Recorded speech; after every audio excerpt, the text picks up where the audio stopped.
Salut à tous, bienvenue dans cette suite de vidéos sur la création de jeux vidéo avec Unreal Engine, jeux vidéo mobile.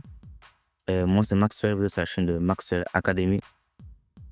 Alors, dans cette vidéo, ce qu'on va faire, c'est qu'on va paramétrer la rotation de notre jeu et aussi on va paramétrer, on va faire les premiers paramètres de l'interface mobile de notre jeu. Alors, petite pause sur cette vidéo. Je vais vous demander juste de vous abonner et de laisser un like. Ça m'encourage un peu pour avancer dans mes tutoriels et ça nous donne aussi de la force pour pouvoir continuer à faire des vidéos, à rechercher des vidéos pour pouvoir aider la communauté francophone. Si vous êtes nouveau cette vidéo, il suffit de vous abonner et de lâcher un like. Si vous êtes ancien et que vous êtes un habitué de cette chaîne, vous n'avez juste qu'à me laisser un joli commentaire, à laisser un pouce. Même les nouveaux, vous pouvez laisser un commentaire et ça m'aidera aussi. Bon, je vous laisse et continuez à regarder la vidéo, surtout regardez jusqu'à la fin et apprenez à coder. Ciao! Alors, avant de continuer, on a venu créer un nouveau bouton, si je peux le dire ainsi, un bouton virtuel dans un Input Action. Donc, ce que je vais faire, c'est que je vais faire un clic droit, je vais venir sur Input, je vais choisir Input Action et je vais choisir IA et je mets Mouse. Et à l'intérieur, on va aussi choisir Axis 2D, vu qu'on va bouger en haut, en bas, à gauche, à droite, la souris. Donc, je sauvegarde comme ça, comme ceci. Et puis, je viens dans Input Mapping. N'oubliez pas, il faut toujours ajouter votre mapping. Je vais venir ajouter un nouveau mapping. Ici, j'ai choisi Mouse. Et dans Mouse, dans notre bouton, on va chercher un Mouse 3D Axis. Et pour l'instant, je vais le laisser ainsi. On va venir voir s'il faut faire quelques paramètres. On va venir dans le game, dans le Blueprint This. Ici, ce qu'on va faire, c'est qu'on va chercher IA Mouse, comme ceci. Et ici, on va faire un clic, on va add input, si je ne me trompe pas. Oui, add pitch input. Et on va aussi add your add controller your input. Je crois que le pitch vient avant le your, mais on va voir ça après tout à l'heure pour configurer. Et met ainsi. Et je baisse les valeurs qui sont ici là. Je split ça, puis je prends le X, je mets là. Et je prends le Y et je mets ça là. Puis on va compiler et voir ce que ça donne. Là, je peux aller gauche à droite. Là, je peux parler de haut en bas. Alors, je ne sais pas pourquoi je peux parler de haut en bas. C'est sûrement un problème avec euh,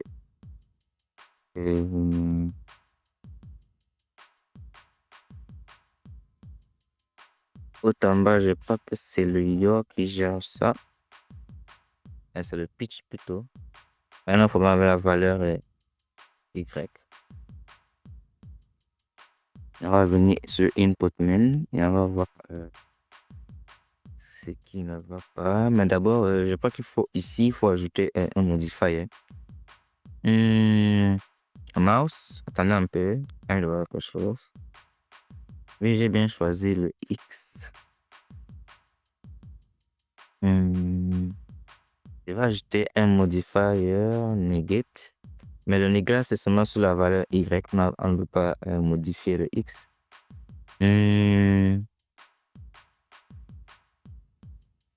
Voir ce qui se passe. Je ne comprends pas parce que... Ah oui, oui, désolé, c'est dans le blueprint en fait. Il faut configurer dans le blueprint. On va venir ici sur le Spring Arm. C'est ça, sur le Spring Arm qui bloque un peu. On va faire, on va taper rotation. On va use spawn control rotation. Au lieu d'utiliser plutôt la rotation du personnage principal. Au lieu de bloquer la rotation comme il le fait. Maintenant, vous voyez, on peut bouger maintenant. Si vous ne mettez pas le negate sur la valeur Y, vous allez avoir un problème avec cette rotation que je suis en train de faire de haut en bas. Vu que maintenant on a fini ces paramétrages, je vais d'abord mettre un commentaire ici. et je vais écrire rotation et j'active la bulle. Je vais le baisser un peu pour rendre le code un peu propre. Maintenant qu'on a fini avec ceci, c'est qu'on va faire, c'est qu'on va aller configurer l'interface mobile de notre jeu. Donc, ce qu'il faut faire, on va d'abord venir ici sur, d'abord fermer ces fenêtres là et de l'espace. Et aussi, ceci parce qu'on ne les utilise pas pour le moment. On va venir ici sur Exit. On va venir sur Project Settings. Sur la barre de recherche, on tape Input.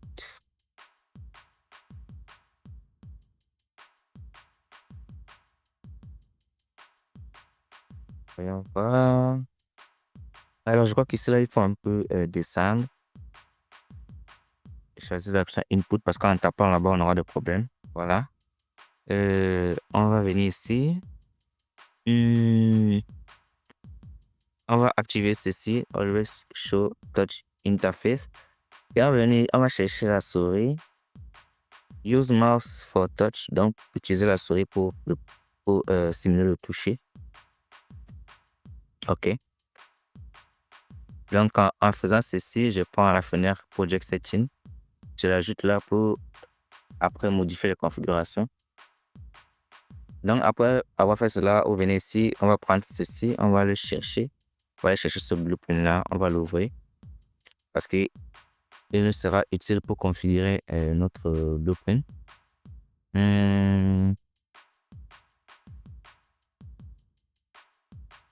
OK, vous déroulez toutes ces options là. Vous allez venir ici sur regarder ces options. Donc, on va choisir Main Input, Alt Input. Donc, ce sont ces deux choses là qui nous intéressent. Donc, on va jouer avec ces choses là. Dans le Mapping Context, là, on n'aura plus besoin de tout configurer encore. Il faut juste les ajouter. C'est un peu comme des boutons aussi. Donc, on va venir ici, on va chercher Gamepad Left X. On ajoute encore l'autre. Et ici, on va mettre un Gamepad Y. En fait, ça va être X, ça va être Y. On va les laisser ainsi d'abord. Après, on va voir comment ça réagit. Donc, vous voyez, on a ces deux interfaces de contrôle mobile. Donc, en tirant ici, je vois que je pars devant, je pars derrière. Ici, ça ne marche pas sur le X. Donc, ce qu'on va faire, c'est qu'on va venir ici, on va venir sur la valeur Y ici, on va ajouter un edit. Donc, je déroule le Y, j'ajoute le nugget et j'enregistre et je vais encore tester pour voir ce que ça donne. Donc, je prends mon contrôleur et je vois que j'ai nugget le mauvais. En fait, il ne faut pas nugget, il faut seulement mettre to workspace en fait. Mais ce n'est pas celui-ci. On va supprimer. Et si c'est celui-ci, on va mettre ça to workspace. J'enregistre. Et ça va en arrière, à gauche, à droite. Ah, notre contrôleur marche. Maintenant, il faut configurer pour la rotation. La rotation est venue le configurer pour le mouse ici. Donc, je vais enrôler Movement et je vais rester sur mouse. Je vais ajouter un input. Ici, maintenant, on va faire un gamepad. Au lieu de choisir left, maintenant, on va choisir plutôt right. Je vais choisir right X. Et j'ajoute encore un autre.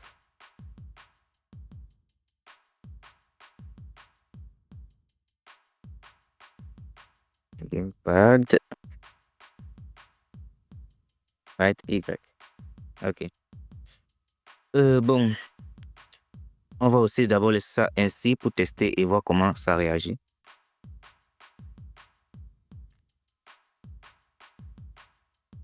Bon, on va modifier celui-ci. Donc, je crois que c'est le X, si je ne me trompe pas. pour le Y. Bon, on va voir ça tout à l'heure. Mais je crois que je vais miser sur le Y d'abord. Et je vais faire un tour space.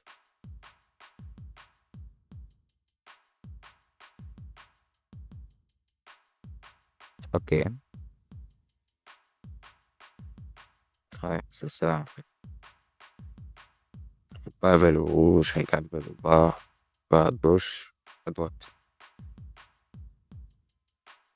Voilà, on a pu configurer les paramètres mobiles de notre jeu. C'est comme ça qu'on va paramétrer toutes nos configurations de touches pour la sensibilité de l'écran du jeu vidéo sur les smartphones.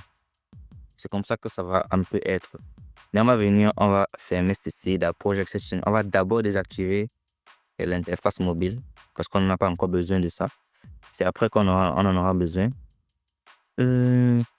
Ceci, je vais enregistrer, puis je vais le fermer. Et aussi le Project Setting. Maintenant, on a notre projet qui est déjà bien configuré. Dans l'autre vidéo qui arrivera, on va maintenant configurer les mouvements du personnage et on va aussi le faire sauter. On va le faire sauter, marcher et courir parce que là, c'est juste une image qui est en train de, un objet 3D qui est en train de bouger dans la scène. C'est pas vraiment intuitif. Donc, on va faire ça dans la vidéo qui arrive. Je vous dis ciao et salut. On se voit à la prochaine vidéo.